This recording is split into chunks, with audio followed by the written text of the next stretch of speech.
afternoon session, and we're focusing very much on the staffing. I don't want to call it a crisis, but about attracting and retaining staff and how we can do this. So we're doing 3 very quick, we're just going to stay standing if that's all right, sure. Discussions with various different people who are coming at it from different angles, who can help with our staffing issues at the moment and see if we can make them better for everyone. So this is Dean Madge from Hi. Profit Room, and the session is called about using clever technology to attract the best talent. But if you just want to quickly tell everybody here who you are and a little bit about Profit Room, that would be great. Sure. So I'm Dean Madge. I'm the Regional Director for Profit Room for UK and DAC. I've been working for Profit Room for just 5 months, actually. Before that, I had the privilege of working with 2 wonderful hotels in Cornwall, the Scarlet and Bedrobin Hotel, where I was the head of sales and commercial for 5 years. So led that business through a transformation commercially. And then we had a visit from Lady Corona and the whole world changed. Yeah, absolutely. I used to go to Bedrothan when I was a child. It was our sort of our family holiday. It probably hasn't changed that much, to be fair, but... I don't know. So, as you know, we're talking about staffing. So what are your thoughts on staffing and how we attract staff, and maybe with a technology bent on that? I think that it probably comes as no surprise to everybody in the room that recruitment and retention equally is still a challenge. With over 70% of people in hospitality on furlough, it probably gave everybody the opportunity to really think about what they wanted to do in life. So a recent survey I read said that 40% of hospitality professionals are still thinking about leaving the profession within the next 3 months, with a large amount of them saying that they would potentially leave without another role. One thing that we did during the first lockdown is we reviewed our whole tech stack, and that's how I appointed Profit Room into our business. And what we found from our team was actually some of the frustrations that they were feeling was around systems not working and the workarounds that we would want to do. And I think now, moving forward, that's just not acceptable with less people to support you on property, increased business levels, guest expectations. The systems have to work. 65% of the global workforce is Gen Z and millennials. So, they are tech-savvy people. They won't accept things when they don't work. So, we really had to say, right, how do we do things differently? Because actually, when do you ever read a job advert and it talks about you'll be supported by great technology? You just don't see it. You see the more traditional benefits that actually probably don't appeal to that demographic.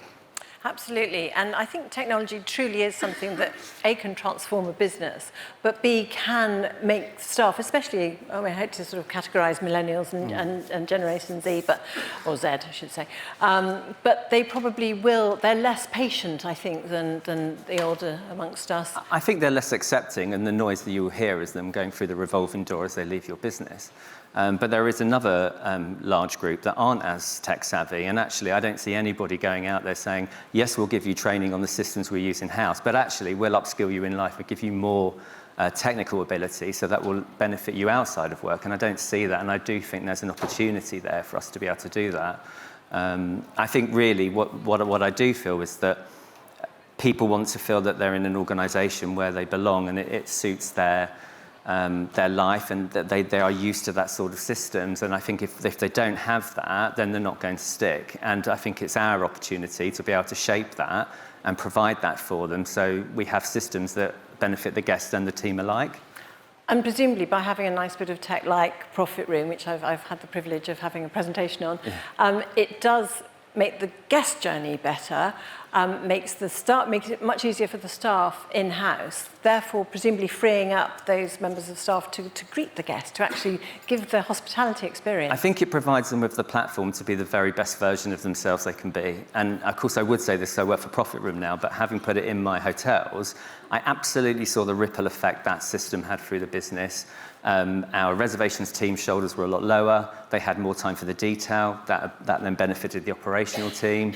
And I just believe that if, I put 2 systems in over that time. I won't mention the second one. We had a good experience, we had a bad experience. And what I would say about when it goes wrong, predominantly it's the project team that get the bad rep on that, and then obviously the senior management. But when it goes well, the ability for it to affect the team positively and for you to feel that, you can just feel that they're feeling that investment in themselves. Yes. But I do think it's also important to remember that when you are doing a tech stack review, involve as many people as you can. Absolutely. I sold technology to hotels for a long time, and you could tell the difference from one installation to the next, whether the team were on board beforehand or not. So yes, I think that's very important. So to sum up then, I think good technology will help retain the staff, and potentially in recruitment as well. I know when I was working for a rival for Micros Fidelio, as it was known at the time, people used to advertise people if you can know the Fidelio front office product, and as a rival company it was very frustrating to see that, but it probably did attract staff. I mean, there's huge investment into recruitment tools, and actually they present such a great picture, as they should, because businesses are usually, and we work in a great industry. But what I would say is they need to feel that consistency when they get there. So if we're selling a dream before they get here, and the reality is everything is pieced together and it's not working, they're not going to stick around, especially at the moment with the employment market so competitive. Brilliant. Thank you, My Dean. pleasure. That's an as always. absolute lovely insight. Thank you. That's Dean from Profit Room. Thank you.